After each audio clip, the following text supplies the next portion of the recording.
Hi everybody, and welcome back to FANG Friday.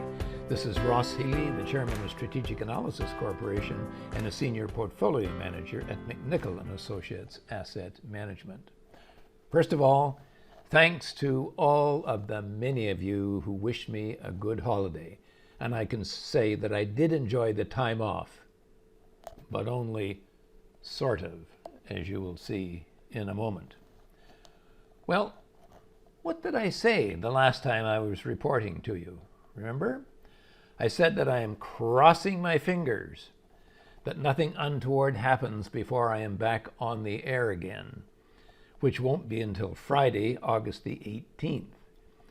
I do so with some trepidation, as it always seems that when I do manage to take a break, even if only for a week, something unusual seems to happen. And what will be effectively 10 trading days before I review the Fangs again could be a lifetime. So, for all of our subscribers, I wished you a humdrum week or so in the market and enjoy some summer sun. Well, that didn't work out very well, did it? I barely signed off when the feathers began to hit the fan, starting with Apple peaking out precisely at its new HB7 price, that's 44 times adjusted book value, on Friday the 4th, and heading down for the next 10 days straight. Having signed off on Thursday the 3rd, of course, we missed that dead hit and setback for our Fang Friday subscribers. As we will see in a moment, things did not get much better. I asked then, while I'm on the subject of humdrum, what could go wrong? Well, I noted for one thing, the NASDAQ and the S&P had been sort of pulling back towards their respective support levels. The bubble price, or 7.4 times book for the NASDAQ, and the super growth price, which is 3.5 times book value for the S&P. Clients who are watching, we will be updating the index charts for our next webinar on Tuesday, so you will be able to see exactly what has transpired. Given the very stretched values for some of the Fangs at that juncture, if we did get an overall market sell signal from these two indices, particularly the NASDAQ, downside risks could be fierce for some of them. I remind you that our own clients know where these breakpoint values lie all the time. And as the market has become increasingly expensive and the risks continue to rise, knowing when to hold them and when to fold them, as Kenny Rogers might sing, is becoming increasingly valuable. On that note, let's see what the Fang stocks did do in the past 10 days. But before we take a close look at those Fangs and what's been going on, as always, I do like to say thanks to everyone who likes this video and all our subscribers. It really helps to grow our channel, and we appreciate it greatly. Okay, let's start off with Amazon, which had broken out over its bubble price and continues along that line. It did report nice, if not overwhelming numbers, but enough certainly to keep the stock above its bubble price. NVIDIA, NVIDIA actually has will be reporting, I believe, next week. And NVIDIA has been acting just a little bit uncertainly at its HB6 price. In fact, it sort of dipped below, back again, dipped actually a little bit below this morning before pulling back on the side. We'll have to see what that new balance sheet brings to see what is actually occurring now. Alphabet provided us with a new balance sheet, and wow, look at what happens here. The structural prices actually fell a little bit, which means that Alphabet, the price and the valuation is now kind of safely on side over its mid-super growth price. That's 5.5 times book. So that kind of moves now from the uncertain category to the solid hold category right now. Now, a couple of disappointments. Meta, which had been holding very, very nicely at its own MSG price, again, 5.5 times book, kind of slipped below the waves, back up again, and slipped again below today, when it's been fairly weak. So we may be on the verge, potentially, of a sell signal, as also happened with Netflix, which had been holding beautifully at its bubble price, just beautifully. But it too has slipped below its bubble price and is actually about, nearly 4% below that level at the present time. So we do have some concerns here about both Meta and Netflix. Microsoft remains in its downtrend following its dead hit at its HB2 price, which is 12 times book. I had said and reiterated, I think, a couple of times that until Microsoft actually broke out over its HB2, if I didn't own the stock, I would not own the stock. And so far, that's been the right thing to do.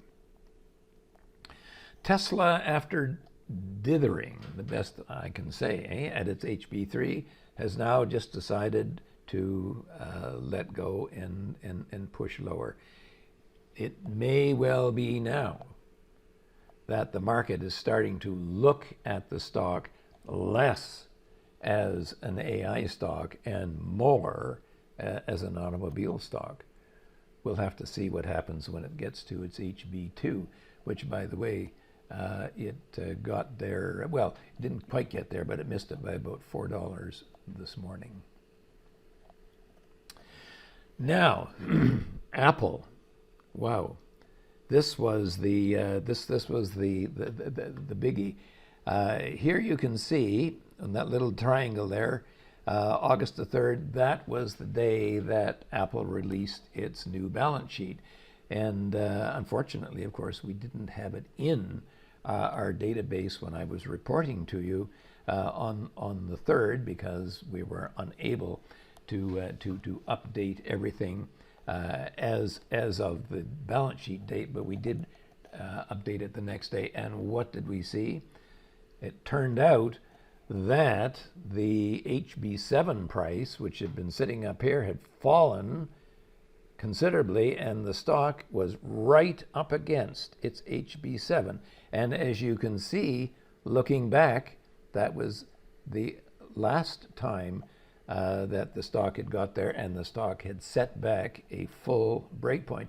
And notice when I say a full breakpoint, I mean that if we look at the falling balance sheet due to the repurchase of shares, okay, and then we go ahead here, then we will be looking, if the stock repeats what it did there, we will be looking at a valuation somewhere down here, which I make to be in and about maybe $148, $150. Now, to summarize what happened since August the 3rd, first of all, we got that seasonal volatility, which we had been talking to our clients about. At the time, I observed that 5 of the FANGs, Amazon, Nvidia, Apple, Netflix, and Meta, had been holding at or above their current SBA support levels and looked as if they all wanted to head higher as long as the market remains on their side. Although I observed from an intrinsic value perspective, none of them exactly represented solid and secure value. I also noted that Alphabet was dithering around its mid-super growth price, 5.5 times book, which made me wonder, a bit about its outlook. Since then, as we saw, Amazon and NVIDIA have held in nicely, although NVIDIA did give us a tiny hiccup at its HB6 price, or 32 times book, but only for a moment, and we need to have that confirmatory balance sheet. Still, given what has transpired elsewhere among the FANGs, I might now be inclined to attach more weight to that hiccup than I did the last time, but it's still holding in. Netflix and Meta, which had been nicely holding the line, appear to both be letting go. Maybe. They have both met the 3% downside part of my 3% 5-day rule of thumb for a sell signal. But I still need the 5-day part before I would leap to any conclusions. Still, they had been behaving so nicely, Netflix in particular, that I find this failure somewhat concerning. As I reported before, Microsoft had dull numbers, and unlike some of those who had dull numbers, management did not wax poetic about its outlook. I said then, this is a market that wants to believe, and it does not wish to hear the caution horn sounding. An even further retreat now seems in order. Alphabet provided us with a new balance sheet as well, and it now shows that the shares are safely, what I might call safely onside over its MSG price, or 5.5 times book. I'll take whatever positive reading I can get these days, and I'm happy to say, hey, it now joins Amazon and NVIDIA as a solid hold. That leaves me with Tesla first, which had been trying to cling to its HB3 price, or 16 times book. It's now turned tail and is heading lower. Finally, and most significant, Apple provided us with a new balance sheet on that Thursday evening, and mirabile dictu, it turns out that as of that day, it had risen precisely to its HB7 price, or 44 times book, its previous absolute high valuation, and it turned tail and set back. So for all of our non-client subscribers, I have to apologize, sort of. One day later, and you would have seen what our clients saw that evening, a perfect hit and retreat. No more holidays for me, I guess. That leaves me with providing you with some parting words about the NASDAQ 100 and the S&P 500. The S&P 500 is trading just about dead on its super growth price, or 3.5 times book.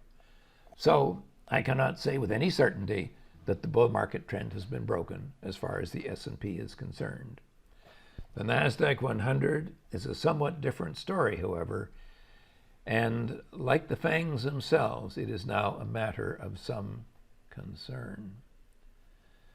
That does lead me to possibly believe that, if this is not a general clarion call to abandon the high-tech ship, that it does look increasingly like the peak in 2000, when the dot-coms and the high-tech stocks gave way to the value stocks, which would mean the Dow 30 specifically, but also the value stocks within the S&P in general, and maybe, hopefully, the TSX, which is the only index with substantial upside fair market value. For now, this has been Ross Healy, the chairman of Strategic Analysis Corporation and a senior portfolio manager at McNichol & Associates Asset Management, reminding you that nothing, including investing, is difficult if you have the right tools. I'll see you